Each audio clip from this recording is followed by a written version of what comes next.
So, welcome everybody to the Overthrow, once again powered by Spond, and it's that time of year. Hugh, we're back. We've actually got proper cricket coming this weekend, mate. How much are we looking forward to that? I've already been watching plenty of cricket. I feel like summer's here. It's gorgeous outside. I've been down and watching Derbyshire for a bit.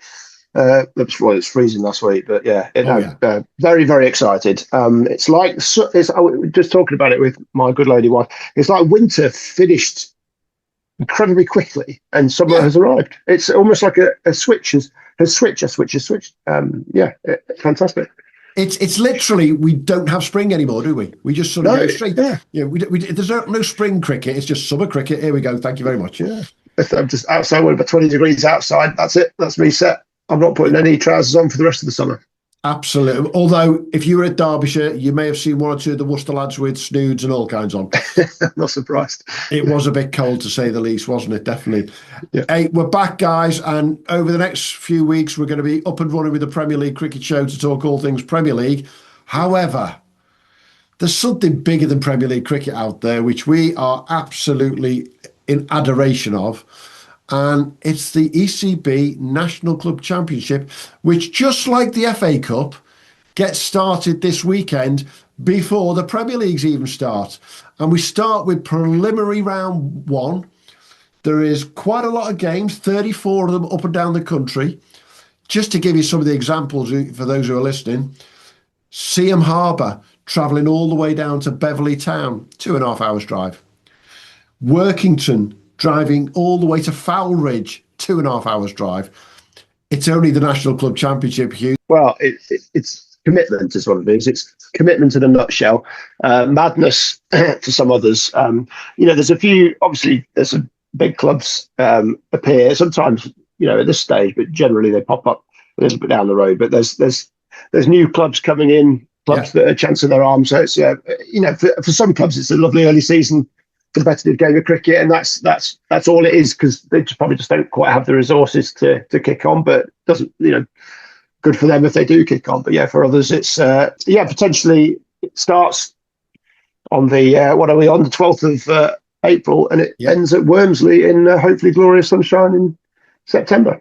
We're recording this now, and it's approximately 200 days since we were at Lord's for the final last year. And what we're going to do in this episode, me and Hugh aren't going to do that much talking, because we've got Gary Knight, last year's winning skipper, is going to tell us what it meant to Ormskirk winning the National Club Championship. We've got Aaron West, who won at Worcester the year before for Brentwood. He's going to tell us what it meant to Brentwood winning. And we've also got Hash, the captain at Duffield, in the Derbyshire Premier League for the first time, who's going to talk to us about, very briefly, what it's like to enter the Nationals and actually try to get further in the league, when they were a Div 1 club last year and they're trying to move forward. So we're going to hear from them through this episode. But I'm going to be at Duffield on Sunday myself, Hugh. The chances are that I'll probably have to put too many jumpers on anyway, because it's not going to be 20 degrees when we go there. But looking back to Lord's last year, what does the National Club Championship mean to us now? I think it's that connection with history, I suppose, and I think Premier League and amateur cricket can fall short of the sort of that connection with the professional game, but the club championship certainly bridges that, and the ECB seem to value it.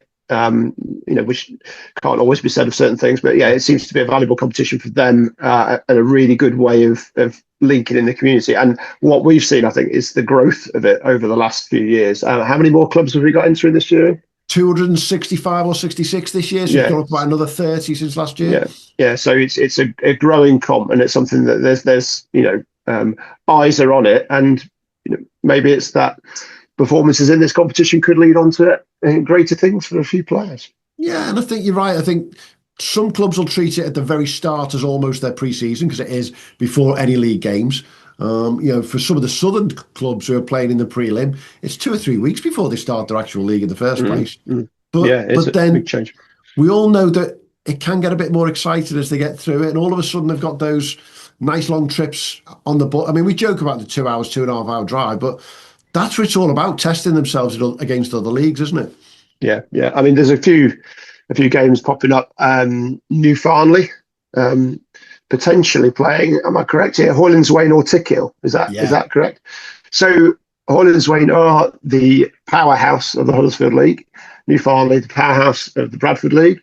yeah. That could be a gigantic game in round one. If obviously Tickhill are a very, very good side as well. Yeah. So that's not, it's certainly not going to be a walkover for Hoylandswain, particularly early in the season. So yeah, that's a real game to look out for straight away.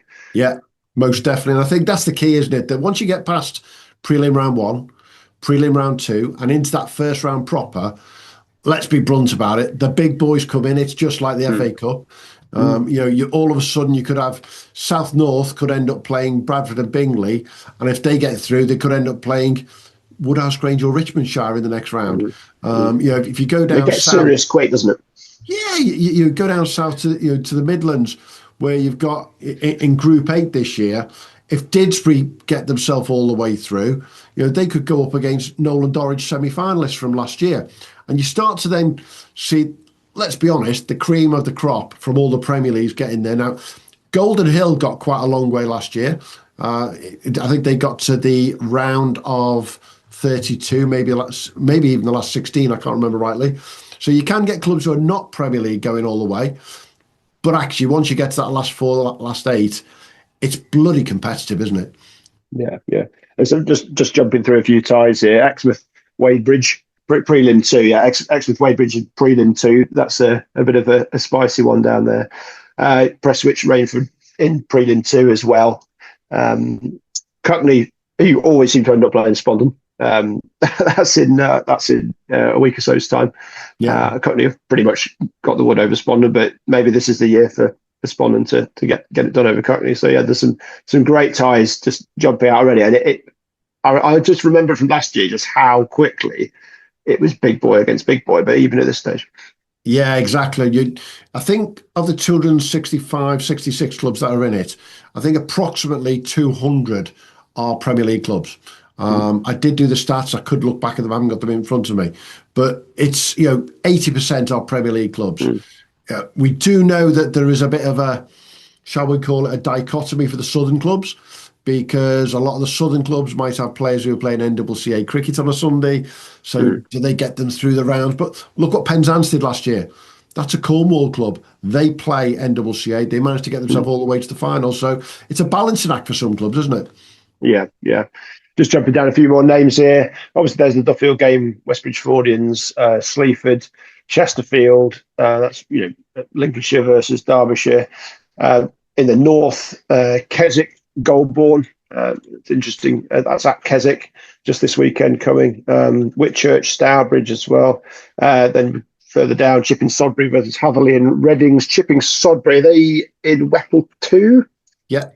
Whipple 2, so that's not a non-Premier League club. Hatherley and Reading's, they're not a Premier League club either. So is that a non-Premier League game there?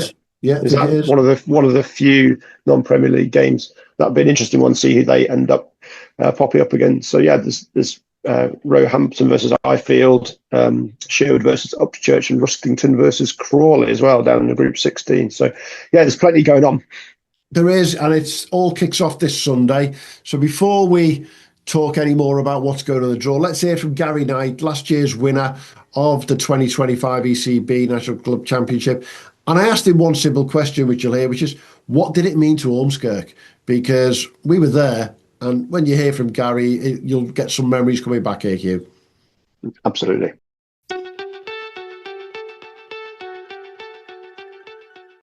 So with Gary Knight now, the 2025 ECB National Club Championship winning captain. And would you believe, as we record this, Gary, there is 200 plus days since we were at Lord's.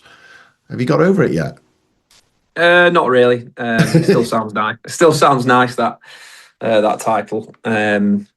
Yeah, again, it's still quite fresh in terms of just having a random day at work, random day at the weekend, and then it pops into your mind of that special experience that we all had 20th of September. So some days it just lightens people's days for sure. Absolutely. 20th of September 2025. That sounds as though one or two of the lads might have that tattooed on them by the likes of it. Yeah, a couple of us. I still owe Sam Holden, actually. I agreed with Sam Holden before the game that if we won, I'd get a tattoo with him. He's got his, so I still need to get mine, actually. So there's an yeah, we'll see how that comes around. Sam's had his and he's left. No, yeah, I know, to be fair, but yeah, obviously Sam going back to Prestwich, yeah, it's more of a family decision than wanting to leave and things. So yeah, he's doing loads of commuting at work, and it wouldn't be feasible. So leaves with our best intentions. Going back to Lords, what did it mean for the club to win that? You guys have been trying for a while to get there, hadn't you? Yeah, we just sort of almost got there a couple of times. Lost to Nantwich a couple of times in the semi-finals. Always had that away semi, which we felt this year, sort of looking ahead when we got through to the last 16, when we beat Northern, we're sort of thinking, that home semi-final could be massive. And it turned out to be that. That's the only reason why we beat Nolan Dorridge in that semi-final, I think. Nolan Dorridge are a really, really strong side. Home advantage probably just got us over the line, just knowing what score was, knowing where to score, and what times to go harder at certain times. So, 2017 was incredible when we got to the final at Essex, but there was something there that we were obviously playing Wanstead, who are really strong, but it was like 10 minutes down the road for them, whereas almost an away game for us.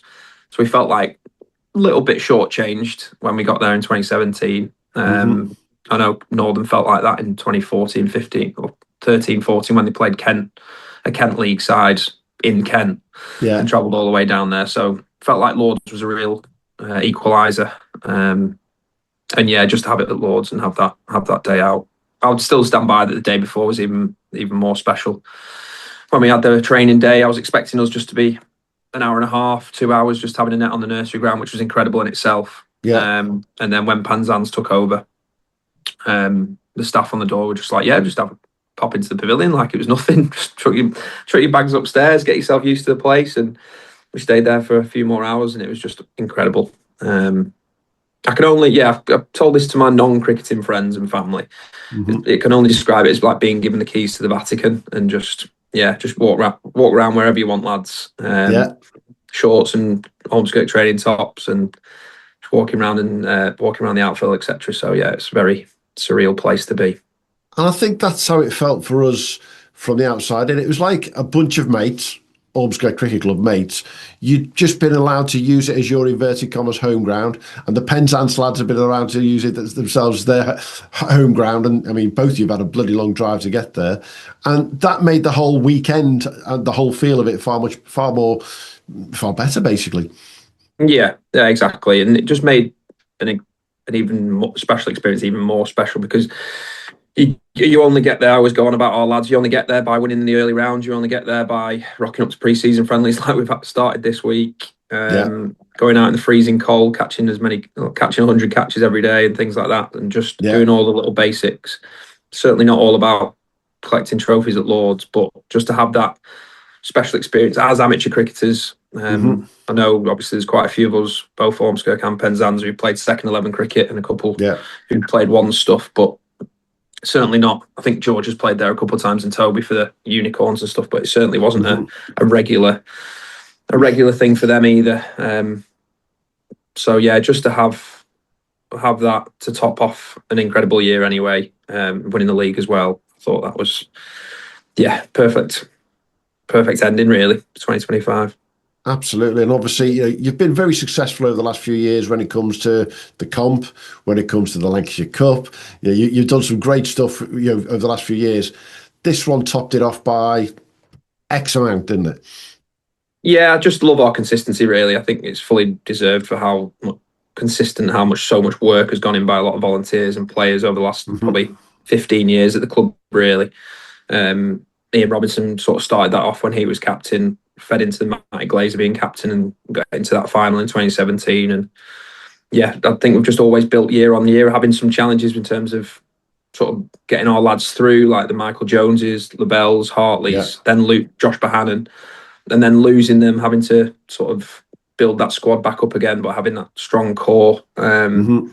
And yeah, over the last 3 years with Sam Holden, Callum Turner, and Toby added to that strong core, I think we really ticked over into a national winning place. And yeah, probably we're disappointed the last couple of years to lose to Northern at big stages of the competition, but to get one over on them and have a little bit of luck at South North and then have that home semi-final. I think we've beaten a lot of strong sides there to get there. We've had luck at times, but we've certainly not had an easy draw to get us there. And I think we fully deserved it last year. Absolutely. You're looking forward to 2026. As a captain, do you build your squad now around A, winning the comp, or B, do you just want to go back to back with nationals? Because they're two completely different competitions at the end of the day, aren't they? Yeah, I don't think I never plan to win cups. I don't think you can, because like I said, we had a cup. You've got to go away to places like South North. You can't plan to just go up and rock and roll. Yeah. It's all about setting those standards early and just making sure that you've got a team that are ready to respond when you get knocked back, when you lose a couple of quick wickets, when you go for a big over and you're down and out a little bit. So it's just giving that resilience to your squad, really. We always go into every league season trying to challenge at the top and trying to get on a run and try and win the league, because that's our bread and butter sort of thing. I've been really successful over the last 3 years, obviously winning 3 in a row. And yeah, the national is special as well as the Lancs. But it's more of a case of, in those individual games, are we setting the standards that we know we're capable of, rather than being so desperate to. I think you become overly desperate if you go into league seasons or seasons thinking you need to win the national. I think you become a bit too desperate for it. It's short. You need to enjoy every win, I think. And I think one of the things I find most fascinating with Northern getting to the final the year before, with you guys winning it last year, is it is such a different game that you guys have to play in the Liverpool Premier League compared to anybody else in the country, because you guys are timed cricket 22 weeks of a season and then switching to 40 overs on a Sunday. No one else has to do that, do they? Yeah, I think with us and Northern, I think have struggled with that over the last few years. I think Northern have been an incredible cup side as well. But I think even Coley would admit they've sort of let the foot off the gas in the league at times, because it's that draining. I think pushing for 10 wickets on a Saturday is so. You don't need to be so intense, take every chance, that when you come to your cup cricket, you then have to fire back up again on a Sunday morning. So we've managed to balance that with a little bit of availability issues, which has been to keep people fresh. Whereas Northern have sort of put all their energy into that cup cricket and got their rewards probably 2 years ago, and won a couple of trophies. I think they won the Lancs last year as well. So yeah, I do love our league cricket and I do think it should remain, but it's very, very demanding and intense to get those 10 wickets. You can't just smash 350 and have someone 120 for 7 and win. You need to take all those 10 wickets every week, and demanding those overs especially seamers, are very demanding at times. Yeah, most definitely. Now, looking forward to this year's Cup, 26th of April. There'll be a game I'm pretty sure you're watching very, very closely. You guys have got to buy, as you should have. You don't join us until the first round proper, and you've got a home game against West Horton, or what would be effectively your home club at Longridge. Have you already got that in the diary? You're going to be over at West Horton on that day? No, it's going to be a really good game, that, actually. Longridge, West Horton. I think there's two really well-matched teams. Been doing a bit of coaching with Longridge actually all winter with them, so they've got a really strong squad again, having got Matt de Villiers back over, which is a really good, strong overseas signing again. So yeah, either way, really, I do hope it's Longridge, because I do love that competitive tussle. We sort of owe them one from the Lancashire knockout defeat in 2022, so it'd be nice to bring them to Brook Lane and give them a battering. And if you do give them a battering and you do get through that, I find it fascinating that you could end up, if they get on a run, at home to Liverpool, who were first time into the Premier League this year, and one of your players who was in the final last year, Harvey Rankins, left to go and play there, hasn't he? I mean, the draw is almost one of those ones that sort of, football folks would be looking to go, this is just fabulous stuff, isn't it? Yeah, like I said, it's the games you want to play, and I certainly want to play against Longridge, and a few of the lads do as well, and then play Liverpool as well, with all 3 rankings now, Ormskirk lads. So Yeah, it's a huge competition and sort of big games that you want to play in. You don't really want, yes, like smaller games to just get through rounds. Okay, fine, but yeah, certainly not looking down at any of those big games thinking we wouldn't want it. Yeah. Looking forward to both of them, to be honest. Yeah, and let's be honest, this tournament is getting tougher by the year. 265 clubs in it this year. We're to blame, we're told, for advertising it far too much, that it's become actually bigger and bigger. Hey, great, because it's the single biggest competition for any club to win, isn't it? And, somewhere down the line, you could come up against Northern, but you could also come up against the T20 national champions who've entered for the first time ever at Newfoundland. Yeah, exactly. I do love the national stages when you do get through your group. Annoyingly, we usually do bump into Northern. It's one of the two of us. But yeah, I love away trips. Like make it so like that South North trip was so special last year. Just a couple of years ago, we had a really good trip to Woodlands, and it just creates that memories on the bus on the way back and things when you get really good wins away from home, or even when you don't win away from home. You're sort of playing in a new league and seeing how other clubs go about it and what they're used to. I think it was one of our strongest wins that year against Woodlands because we sort of went away, scrapped to a score. They were walking off thinking that's not a score in our league, but we managed to just about hold them to it. And yeah, there's definitely that sense of taking on different leagues, which is I always love about the cup cricket. Yeah, it's our favourite thing this year, but full stop. I'll be at a game almost every single one of the rounds all the way through the national championship. Being able to see the competitiveness across the leagues is great. It's great to see when you see someone like George Police who's left you guys to go and play in the home counties. We love to be able to compare how they get on, but the true comparison is, as you say, league versus league, isn't it? Yeah, definitely. That's why 40 over cricket is good, because you can sort of compare straight away on what their game plans are and how people go about it and things. I think you need 5 bowlers and you need a sixth option. You need 7 batters to scrap you to a score. You can't just, as we saw in the final, you can't just depend on the top 3, top 4. You need a full squad to scrap you to a score, and you need a 4th, 5th, 6th bowler to hopefully try and get you 3 or 4 wickets to put pressure on teams. So I think overall the best team wins the comp, which I think which is the same in the Liverpool comp as well. I think the best team wins the league. Yeah. And I think that needs to be said rather than just the best batting team or the best bowling team. Yeah, most definitely. So come on then, let's finally look back at last year again. One memory from last year. What's the standout memory besides Lords potentially? I know South North's a big one for you, that home win against Nolan Dorridge. What if you had to look back and say that standout memory, one ball even it might be, from the 2025 win? A personal memory. I'll be a bit selfish first. My personal memory is walking through the long room in an Ormskirk blazer for the toss. I think that was always the thing I looked at, which will stay with me for my life. In terms of getting there, I think the Row Green game, which you had the pleasure of coming down to watch, I think a lot of our members, especially, and a lot of our fans were like, "Oh, team's got 240 against us, or 230, I think it was." And a lot of people walked off that ground at half time thinking, are we going to see us get beat at home here?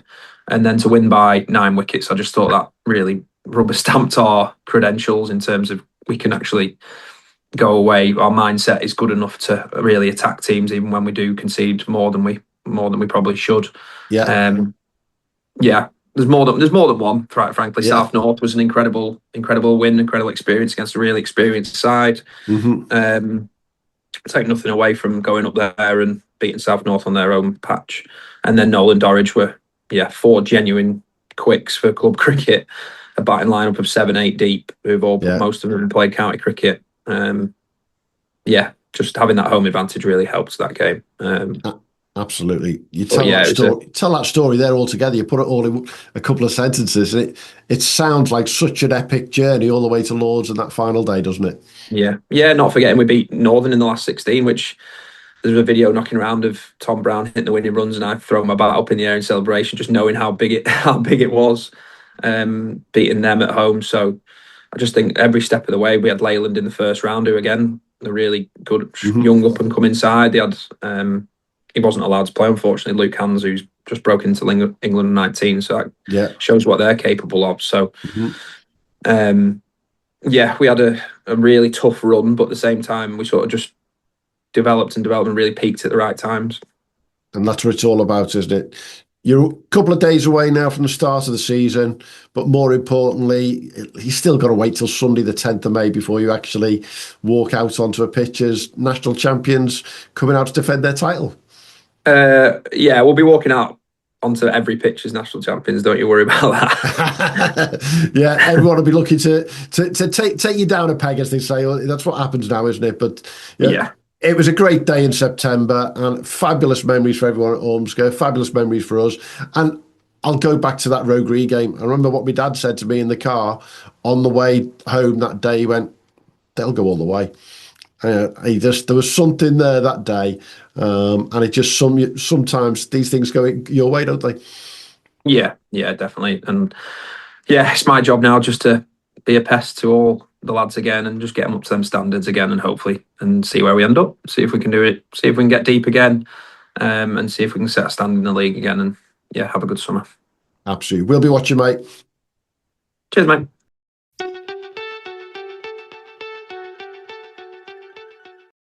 That was Gary Knight then from Ormskirk, and I think it's incredible to hear him talk about that last year, Hugh. And I thought his number one personal memory being the fact that he wore the Ormskirk blazer walking through the long room to do the toss. I mean, even stood on the pitch as we were, watching him and Brad Wadland from Penzance to come out and do that. There was only 800,000 people there, but still spine-tingling, wasn't it?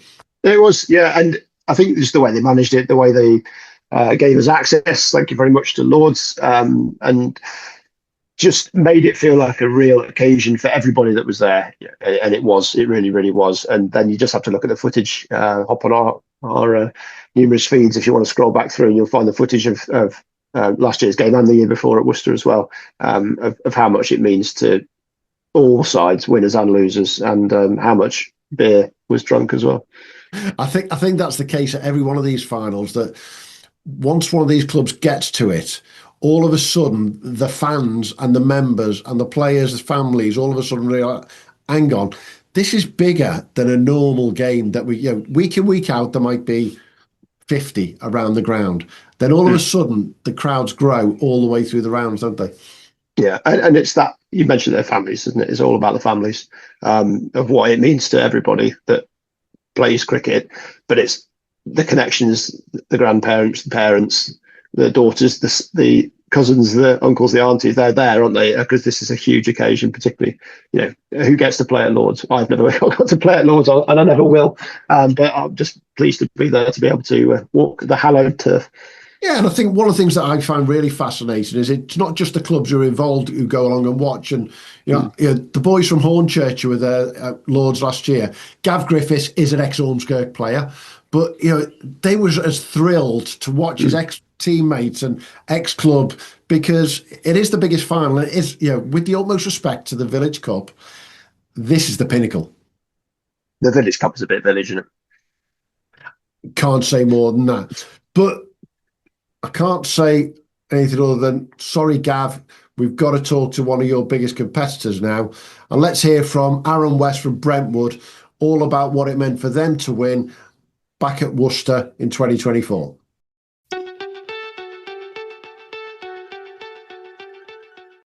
So with Aaron West from Brentwood, how are we doing, Westy? It's now 18 months since we were at Worcester. Seems like yesterday, mate, doesn't it? Yeah, I'm all good, thank you. Yeah, with the weather we've got out today, it feels like cricket season again now. So yeah, really excited for the season. And going back to that game, as you say, it literally feels like it just happened, but there's actually been a season in between it. Yeah, exactly. It's been a full season. We've already spoken to Gary Knight from Ormskirk, who won it last year. But I've got to throw one stat at you straight away. And I'm guessing you may or may not know this, but you are the #1 run scorer on play cricket of all time for the National Club Championship. It's not a bad place to be to show the success that you and the club have had, is it? I actually didn't know that at all. So yeah, that's quite nice, and yeah, hopefully I can go again this year and keep scoring runs to help the team and put us further in the competition as it goes. Well, it's some great names on there when you look at the top run scorers with yourself, Nasir Ahmed, Duncan Snell up at York. Knighty himself's in 5th place. You know, he's been going at it for quite a while now. And when you see Joe Gattin down in 9th for Swaderston, you know, that says a hell of a lot about some proper names from club cricket there and some top end guys who've won this before, isn't it? Yeah, 100%. Yeah, look, I don't play the game to be the leading run scorer. I want to get as many as possible to help Brentwood to try and reach finals and hopefully win trophies. So yeah, that's what we're trying to do again this year. Absolutely. And if you go back to the 15th of September 2024, that's exactly what you did. Yeah, just tell us for that club of yours, and yeah, your dad's bound to get a mention at some point here, isn't he? What did that mean to Brentwood to go up to Worcester in front of, you know, a packed pavilion, no two ways about it? What did that mean to Brentwood to be national champions?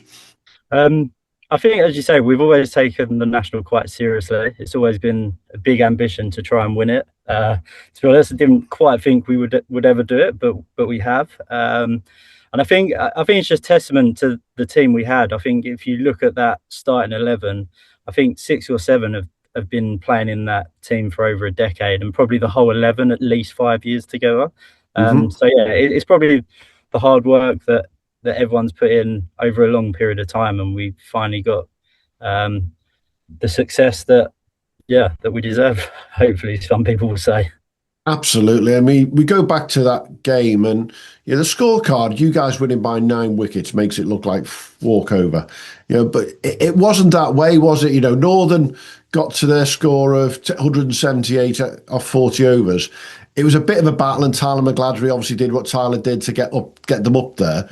But that wicket wasn't one that you could just walk out and slap around and get to that score, was it? No, I think that's actually why I bowled first, because it had been used in the county championship before, and I don't know, we were a bit unsure what it was going to do, so it just gave us a chance to have a look at the wicket. They were obviously a team who looked to come out hard, and we knew we had Ben Allison open the bowling and a good bowling attack, so we just felt that we could put them under pressure from the top, and that's what happened. We got a few early wickets, and then they were sort of always chasing. But yeah, they had a real big flurry towards the end to get them to a competitive score. Bit of a momentum swinger potentially. But yeah, we come out, we started well, lost the wicket, and then we just set ourselves to bat as long as possible. Sort of took the run rate out of it, just to set it up, and thankfully we were able to do that. Absolutely. I think you're right there. Tyler batted all the way through the innings from having come in at number 3 for Northern. When Ben Edmondson came in at the end, as you say, it was a flurry, and there was a definite difference in the atmosphere, wasn't there? From you guys had kept them down to a score that you thought was going to be 140, 150 at one point, and then all of a sudden, coming off, the Northern fans were up for it, and the noise had started coming back from that end. I think Eddie Ballard did that job for you, though. He did the Ben Edmondson job almost, didn't he? He went out and he slapped it round straight away. Yeah, I think look, if someone had offered us a 178, I think it was at the start, we would have bit your hand off for that. So I think deep down we knew we were happy with that score, but as you say, it was the little momentum swing at the end that can cause some pressure. And if we had lost early wickets, then it becomes a completely different task. Absolutely. And I think Eddie came out, scored some runs very quickly, hit some fours. You got it into a nice start, but it was when you and Will came together then after Eddie had gone. It was a bit of a battle of attrition for 5, 10, 15 overs, wasn't it, to start with? Yeah, I think that's what Eddie's role is for our team. I love batting with him because he likes to score quickly, he takes the pressure off. So yeah, then that just allows me to bat and bat to the situation that's needed. But yeah, me and Will then just, as I say, took the scorecard away and just looked to bat till the 20 overs. Then we were going to reassess at drinks and see where we were. Thankfully, we were in a good position. And then, as it went on, the pressure came off and we were just able to enjoy ourselves. Yeah, it was only really that last 3 or 4 overs. You won with 3.5 overs to spare, but that last 3 or 4 overs where you just started to go up through the gears, didn't it? Yeah, 100%. But yeah, as I said to you, we always knew there was a few short boundaries. So with wickets in hand, we felt towards the end we could always score quicker if needed to. Yeah, most definitely. I think one of the keys for us when it comes to the National Club Championship, though, is what it means to everybody, obviously. And like you say, I mean, that squad's been together a long time. there's a lot of players in the Brentwood side who plays twos and a little bit of county cricket here, and they played top quality cricket, but it meant a lot to every single one of them, didn't it? Yeah, it literally was the pinnacle. It's the pinnacle of club cricket in my eyes. I think if you speak to a lot of clubs, their ambition you always want to win the league, but just to tick that box and win it once, I don't think we'll ever forget that. Absolutely. And I think one of the people in particular who I was struck by on the day was Ben Allison himself, who he'd had a bit of an in and out season that year for Worcester, hadn't he? He wasn't a regular in the side, but he turned up for you guys on a Sunday, played in the National Club Championship, and he was bloody sharp on that day, wasn't he? Yeah, I think when after the game we were in the pavilion having a beer, and I think a lot of our supporters and stuff like that were saying, "Oh, to Ben, it's really sad that this is going to be your last game. You're moving to Worcester," and he was a bit like perplexed by it all. Like he was like, "No, I'm still going to stay at Brentwood." But obviously his availability is just going to be a lot less. But yeah, it just shows how much he really enjoys playing for Brentwood, playing with his mates. And I guess when you're a pro cricketer, so much of cricket is serious, and you have to perform. You're paid to perform. So yeah, I guess maybe he's able just to come to Brentwood and relax and play with his friends and just enjoy being there. Absolutely. And was it a coincidence that from that result he became far more of a regular in the Worcester side last year, and he seems to be sort of ensconced in there now, doesn't he? Yeah, look, Ben's a good cricketer, three-dimensional. He's a class bowler. His consistency is unreal. I think people underrate his batting. He's a very good batter, and a high-class fielder. So yeah, I think in any format for any team, he can just bring real quality. Absolutely. And obviously it would be remiss of me not to mention the one player who wasn't there on the day, who had helped to get you to the final, but he watched all the way back in Tassie, our friend Jordan Silk. Yeah, what a guy. We're still in contact with him now. It was amazing to see someone of that quality and has played that many professional games, how much it meant to him. I think people might have seen online the celebration of the semi-final. So it was just credit to him how much he enjoyed his time at the club and how much it meant to him. And as I said to him at the start of the year, we always knew he could never play the final. I always said to him, look, get us there and we'll win it. So he kept his part and we kept ours. So yeah, absolutely. Yeah, one of the biggest shocks of my bloody life when I get a text message from Jordan Silk telling me he's just heard me on commentary. You're like, hang on a minute, he's up all night watching this thing, because people do care about this game. And last year I watched Ormskirk in I think it was the second round, and Tom Hartley turns out for them to play against Roe Green. Couldn't play in the final because he was playing for Lancashire, unfortunately. These pros, it means something to them still. Yeah, it's great that they want to be involved and win for their clubs. I think that we all started in club cricket, so it's good that they have that feeling towards it. And as club players, it's great to play against them players and the quality. And yeah, I get excited when a pro turns up for another club, and I just want to do the best I can against them and just test yourself. So yeah, it's great. It's great when they play. And I think it also proves, Aaron, that there isn't that big a gap, is there? The Premier League and the very top of it to first class, there's a gap, yes, because if you put 11 of them on a pitch versus 11 Premier League players, but actually, it's not as big as people think, is it? I don't know. I'd almost go the opposite. I think the gap is big.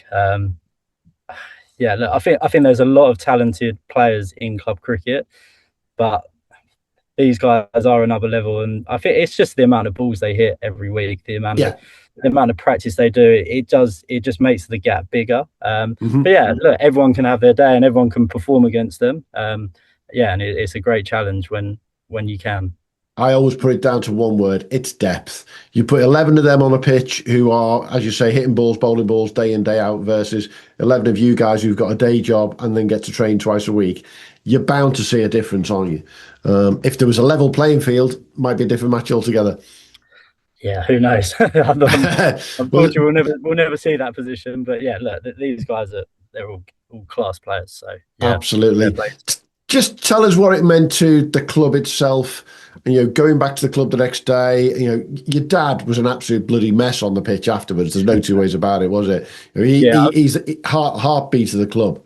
Yeah, I think like people like my dad, the chairman, Paul Webb, his dad, who's the president, Malcolm, Les Wingrove. I think these people are the unsung heroes of any club. It's not just Brentwood, any club that they put in so much time and effort through kids cricket, the ground, anything that's needed to be done at the club, and they're the sort of days they deserve to receive once in a while. I think that means everything. They want to see is us do well and bring a trophy back to Brentwood. So and that goes for any club, I'm sure.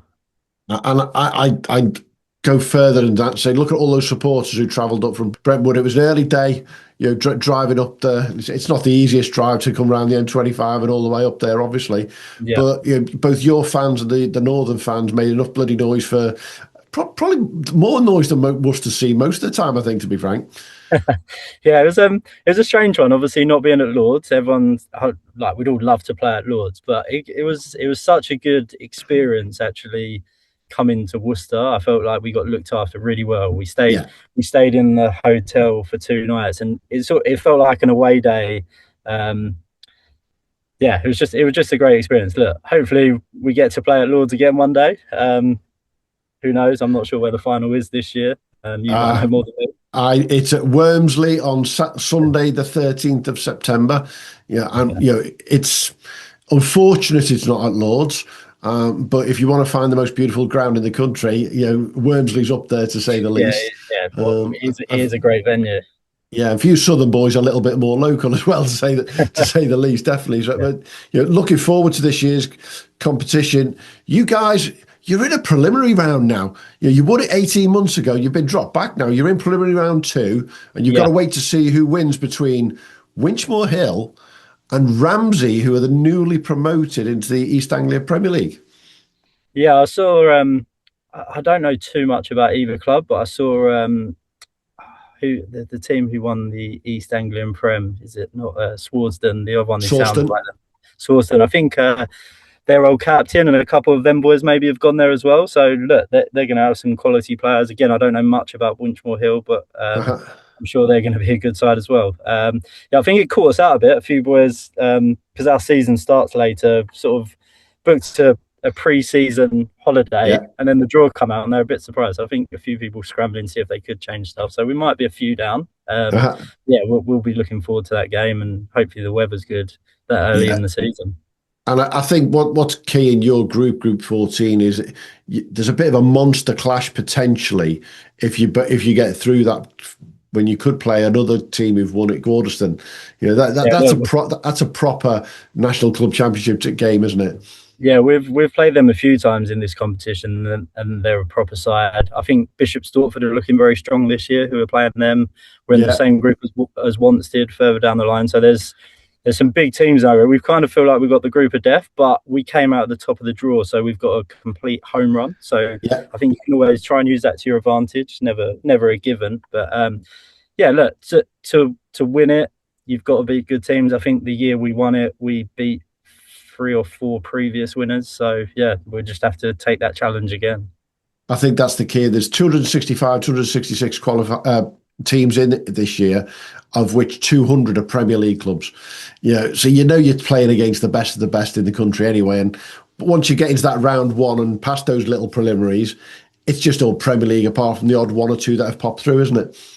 Yeah, and look, even these preliminary rounds, there's going to be teams there who are going for an upset, and there will be some. So we just got to make sure it's not us, and we put ourselves in the next round for either Bishop Stortford or Swarsden. Absolutely. Hey, great catching up, Aaron. It just literally does seem like yesterday. Hugh and I go on about the fact that Worcester looked after us immensely. Joe Tromans and Ashley and the boys all did brilliant looking after everyone there. Lords was a different, obviously, level last year with Ormskirk, but we're quite happy to go back to Worcester this year for the T20 national final, because they looked after us so well. And fingers crossed we might see you at one of them, because you'll be competing at both, won't you? Yeah, well, that's the one trophy as a club we've never won. So, hopefully that we can tick that one off, and we would have won the whole set then. Absolutely, mate. Hey, have a great year, have a great season, and look forward to catching up sometime during it. You too. See you soon.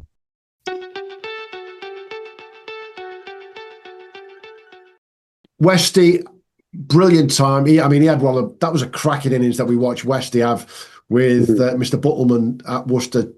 God, can you think that's 18 months ago now? It just, again, it still feels like yesterday being on the outfield at Worcester, running around like lunatics, taking video, filming, taking photographs. The celebrations in that pavilion at the end of that, when you ran up the steps behind the players, Hugh, some of the best stuff that we've done there, mate.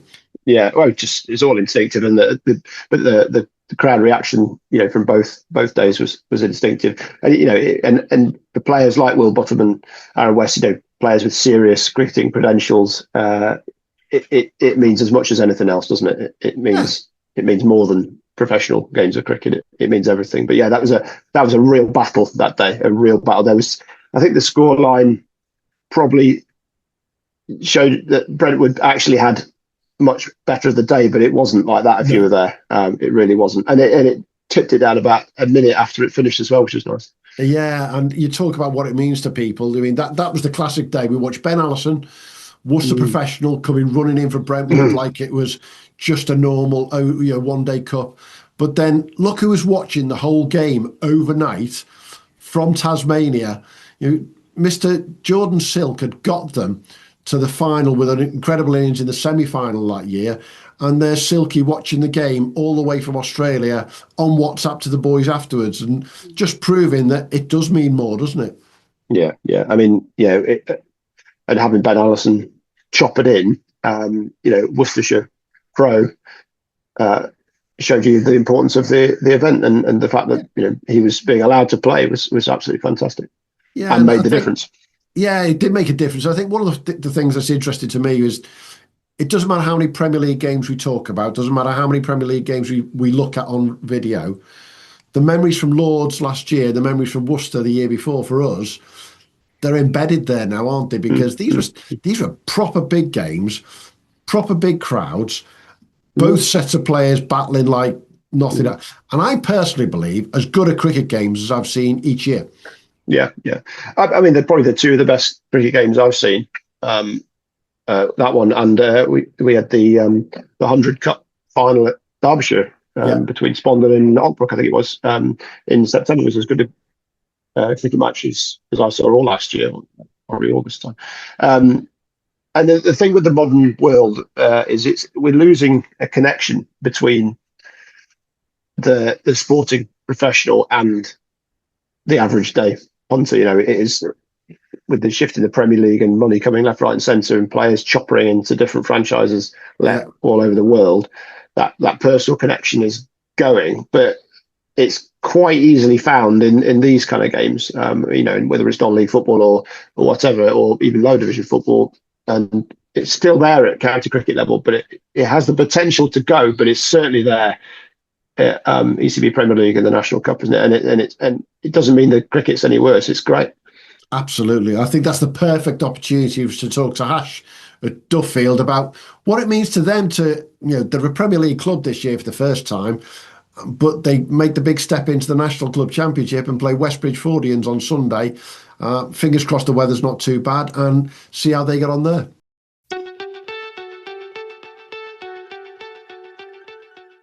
So Hash, your first game of the season, competitive game, comes this Sunday.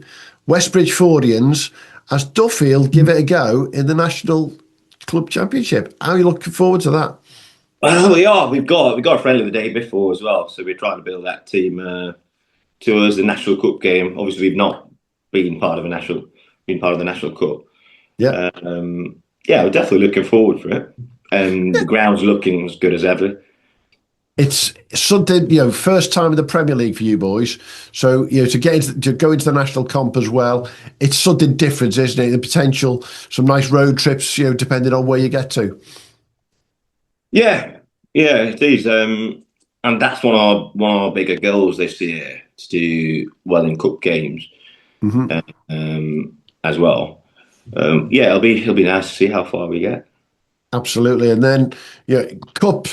it's a dream for everyone. It's it's the equivalent to the FA Cup. This one, you're starting before the actual Premier League starts. Have you been able to find out much about West Bridgefordians before they come over?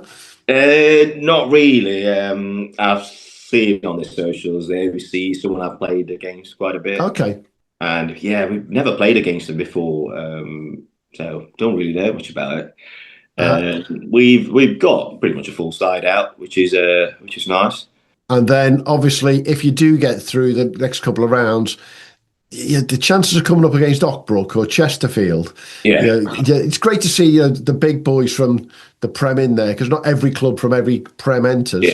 But to play them on a Sunday in a 40-over game versus for a national championship game, it's far different, isn't it?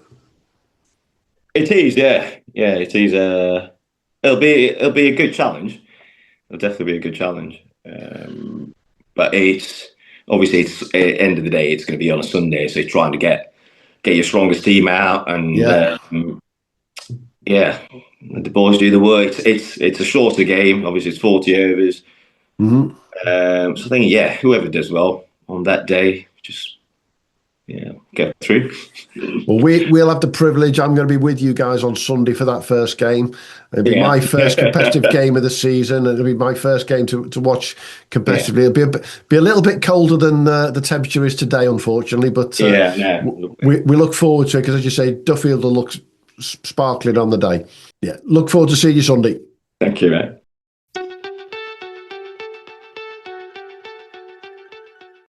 So thanks to Hash at Duffield. Look forward to seeing you at the weekend. Hugh, I mean, Duffield, I think, are one of those up-and-coming clubs, aren't they, locally? Yeah, I've got a vested interest in Duffield because my daughter plays cricket there. They've got an incredible girls section. I mentioned it before, but they've just got a fantastic girls section, and just a club that has got their act together. Really, really looking forward to seeing where they're going to go over the next 10, 15, 20 years. They're I think, going to become a powerhouse, and they've got ambitions. They want to win the ECB National Cup, don't they? I don't think it'll be this year, but it might not be too long. Well, for those who are listening, we'll talk about it, I'm sure, next week. But they have got Martin Anderson signed as a pro from Derbyshire. Don't think he's going to get a game after his cup 200s that he scored last week. They've also got Lewis re-signed. Don't think he's going to get a game either. No. But somewhere down the line in this tournament, in the National Club Championship, there's going to be a Sunday that Derbyshire aren't playing. And if you can then go Lewis or Martin coming, that makes such a difference, doesn't it? Yeah. It's a beautiful place to watch cricket, beautiful place to play cricket as well. So, if anybody wants to pop down and watch Duffield, they've normally got a bar open. Absolutely, definitely. Let's have a quick gander through the rest of the draw and see what else we can pick out before we let everyone wander off and get ready for the weekend. One of the areas that I thought was really interesting was Group 14, where we have this crossover between East Anglia and Essex. And for us, that's something that we find quite fascinating, obviously, because there's all on the doorstep of each other. You could end up with Wanstead and Snaresbrook, got very close last year, playing against our friends at Sawston and Babraham, or Wanstead coming against Oundle Town and how strong they've been the last couple of years again. Looking even further south there, you got the like of Minster and Gravesend from the Kent League. Minster have been very active in the transfer market over the winter, but they could end up playing Preston Nomads, who could end up playing Tunbridge Wells, who are former winners of this competition. And that's the beauty now. There's so many former winners who want to get back to the top, don't they? Yeah, there's plenty going on. We can look further ahead, can't we? At these sort of bigger games away from this first weekend. You've got Driffield up there, Moorlands. That one's jumped out at me. We've had a fair bit to do with Driffield. Noah Kelly has been on the show, a friend of the show, and obviously is a Driffield legend at Moorlands. Moorlands are a powerhouse there, so that one's really jumping out at me already. And then Barnard Castle going well, and ever since Brexit, I can't stop seeing Barnard Castle everywhere. So Clifton Lyons is up there. That's up in Group 1. But there's so much. But just jumping down at a few more groups. Bath versus South Wiltshire. Bath, obviously, powerhouse down there. When did they last win it? Bath. Good few years ago, but I think they've won it a couple of times as well. Yeah, was it 2021? Did they win it? Oh, I can't remember. And then Midsummer Norton and Cross, like you say, Bedminster. You know, Ollie was on last year. Spent a winter over in Australia. Is he gonna Ollie Meadows? Is he gonna lead them to glory? Is he going to train on? Well, we'll see. We normally get the Australia bounce. It lasts one season, the Aussie bounce. Yeah. Well, maybe 3/4 of the season, then they get fed up playing cricket. But yeah, well, there's plenty there. I think the other group I'd sort of point out, and, you know, you've got to call a group of death, and my group of death is Group 2, where South Northumberland are at the top of the group and they get a bye to the first round proper. But you look at the other sides who are in that group: Richmondshire, Wakefield Thorns, Woodhouse Grange, Woodlands, Harrogate, Sheffield Collegiate versus Castleford as a preliminary round 2. That's possibly the game of preliminary round 2 already. Yeah. That's a heavyweight clash, isn't it? I just the one thing that, you know, would be lovely is a bit of TV coverage, wouldn't it, or a bit more coverage. There's so much to go at here. You know, all these sides have got pros, ex-pros, names that people recognise playing for them. So what would it take to just get a bit more of eyes on it? There's so many TV channels. But obviously there's YouTube streams and so forth. But the cost of putting a stream together is not excessive. So yeah, we need Bet365 to sponsor it, and then they can pay for the fees, don't we? Well, let's put it out there. We know the final will be on YouTube. It always is. Let's put it out there. This starts the season. Sunday, September the 13th, Wormsley, one of the most beautiful cricket grounds in the country. Why not have it on BBC Three? Why not have it on Channel 4, whatever it's called, E4? Why not? It ain't going to cost one of you TV companies a lot of money to do this and put some of the best amateur cricketers in the country on TV, and we can absolutely guarantee people will watch it, won't they? Yeah, I mean, you know, bargain hunt reruns only go so far. You know, I do like a bit of cash in the attic, but you know, it's probably gonna push that out in terms of ratings and cost them about the same. So come on, give me a choice all day long, and I know which one I'm watching. It's without a shadow. I'll be during the season, if I'm not at a game at a National Club Championship. If I'm at home on a Sunday, I'll have the old vid grid on, so I'll have as many different YouTube streams on to see what's going on at the same time. Yeah, it is genuinely the competition of competitions for club cricket, isn't it? Yeah. Well, then maybe that's what we need to do. We need to set up on our website the old, the video wall, get all the games streamed in one place. I'm not sure the legalities of that, but we can work on that or avoid it. If they're on YouTube, not an issue. I'm not sure it is, but anyway. Free to air, isn't it, YouTube? Surely it's got to be right. Anyway, it all starts this Sunday. It's preliminary round 1. It's a long way to September the 13th. That is a long bloody way, isn't it? But it's been over 200 days since we've been at a cricket match. So we're going to look forward to that. Yeah, fingers crossed for the weather at Duffield, but more importantly, fingers crossed for the 34 games that are around the country in preliminary round 1. Yeah, I know our friend Aaron Campbell at the ECB was very happy that last year he got minimal problems with the draw and with the weather. Fingers crossed for that, because he does put wet weather days in there as well. But you just want to see this flow all the way through and get to, as you say, Hugh, round 1, some major heavyweight clashes. Round 2, they just get bigger and bigger. So it's, the sooner we get into it, the sooner we'll be talking Premier League, and the sooner we'll be talking about the big stuff that's coming in the following weekend. So look forward to it, and we'll catch up on the Premier League next week, mate. Yeah, great. Look forward to it. Cheers now.